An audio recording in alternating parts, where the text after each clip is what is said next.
Assalamualaikum warahmatullahi wabarakatuh. Perkenalkan, nama saya Iqbal Saputra dari kelas 10 IPS 5. Saya akan menjelaskan tentang apa itu corak kehidupan masyarakat praaksara. Pertama yang saya akan bahas adalah apa yang dimaksud dengan praaksara. Masa praaksara atau biasa disebut masa prasejarah adalah masa kehidupan manusia sebelum mengenal tulisan.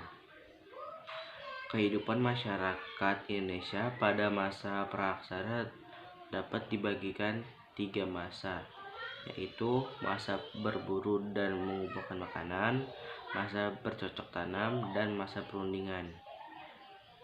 Pertama saya itu masa berburu. Masa berburu merupakan pada masa ini selalu berpindah-pindah karena tidak punya tempat tinggal untuk mencari tempat-tempat yang menyediakan banyak bahan makanan.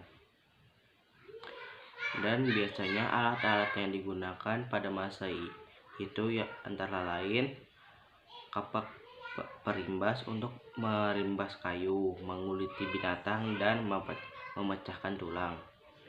Yang kedua, kapak genggam untuk menggali umbi dan memotong hewan buruan.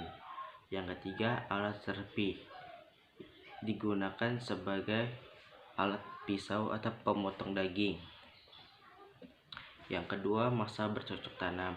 Masa bercocok tanam adalah masa ketika manusia memulai memenuhi kebutuhan hidup dengan cara membuka lahan di hutan untuk dijadikan ladang pertanian atau sebagai tempat bercocok tanam untuk makanan kehidupan sehari-hari.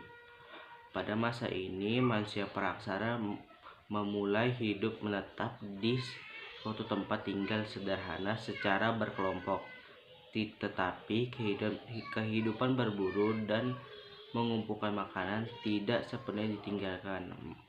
Masa ini sangat penting dalam sejarah perkembangan masyarakat karena beberapa penemuan baru seperti penguasaan sumber-sumber alam, memelihara tumbuhan, dan alat-alat yang digunakan pada masa bercocok tanam yaitu dari batu yang dihaluskan, antara lain mata panah untuk berburu, barang pecah belah dari tanah liat atau gerabah, beliung persegi untuk menebang kayu dan mencangkul, kapak lonjong untuk mengolah tanah.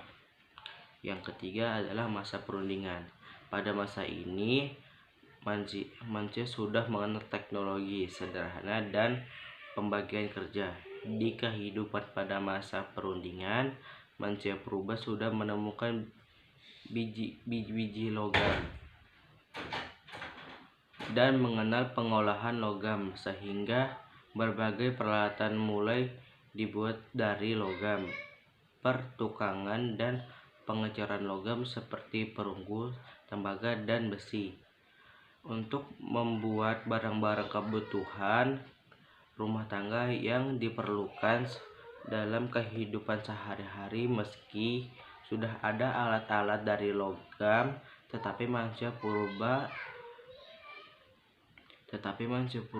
pada masa ini masih menggunakan alat-alat yang terbuat dari batu. Akan tetapi penggunaan bahan logam tidak tersebar luas sebagaimana penggunaan batu karena persediaan logam masih terbatas. Sekian, terima kasih. Hanya ini yang saya bisa sampaikan. Wassalamualaikum warahmatullahi wabarakatuh.